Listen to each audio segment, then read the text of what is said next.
রব্বুল আলামিন জানিয়ে দিলেন, ও আমার বন্ধু, আজকে তুমি যে কাজ করেছো, কালিমার দাওয়াত দিতে গিয়ে বাড়ি ফেলছো, আগামীকাল তোমার একই কাজ হবে। সুবহানাল্লাহ। কালিমার দাওয়াত দিতে গিয়ে বাড়ি ফেলছে, আমরা কত কাজ কাছে বলেন? কারণ কোরআনের পক্ষে আসলে বাধা আসবে, ঝড় আসবে, বিপদ আসবে, কথা বলেন ঠিক কিনা? যার ইমান যত বড়, তার কাছ থেকে পরীক্ষা আল্লাহ পাক রব্বুল আলামিন তত বড় নেবে। যদি মুনাফিক হন, আপনার কাছ থেকে পরীক্ষা নেওয়া হবে না।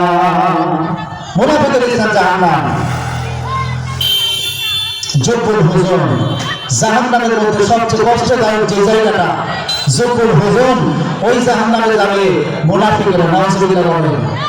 যারা এই দলে আছে, ওই দলে আছে। কোরআনের মাহফিল হলে বলে আমি তোমাদের দলের লোক। আমার যখন বিপক্ষের লোক একটি হয়, আবু জাহেল নামক শয়তান যখন একটি হয়, তখন বলে আমি কিন্তু তোমাদের লোক। আসলে বলেন এই দলে আছে, ওই দলে আছে। এরা হলো মুনাফিক, দ্বিমুখী স্বভাব, দ্বিমুখী চরিত্রের মানুষ। আল্লাহ পাক রব্বুল আলামিন বলছেন এরা নিঃসন্দেহে জাহান্নামী। নাউজুবিল্লাহ বলেন।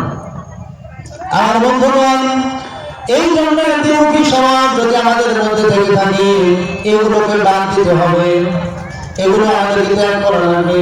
তা না হলে কিন্তু জাহান্নামের কঠিন আযাব, ওয়ালাহু আযাবুন আযাব,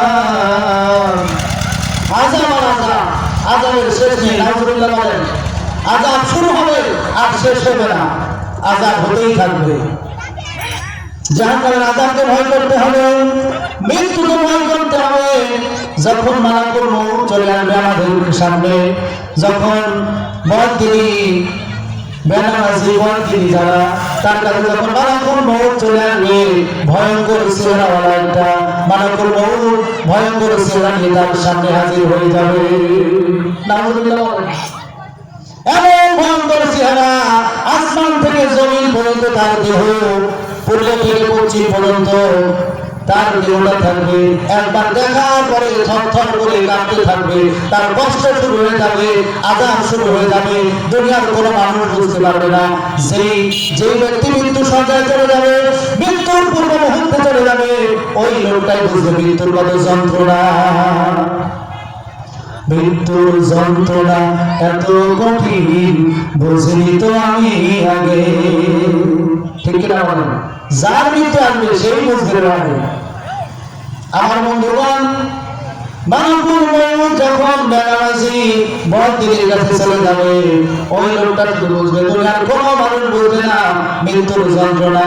আল্লাহ বলছেন একটা মুরগি, একটা ছাগলের শরীর থেকে যদি, তার শরীর থেকে যদি এনে টেনে ওই পশমগুলি তোলা হয়, যতটা কষ্ট ভোগ করবে, যতটা কষ্ট পাবে, তার শরীরে লক্ষ লক্ষ কোটি কোটি গুণ ওই বন্দিনীর জান কবরের সময় কষ্ট হয়। নাউজুবিল্লাহ বলেন।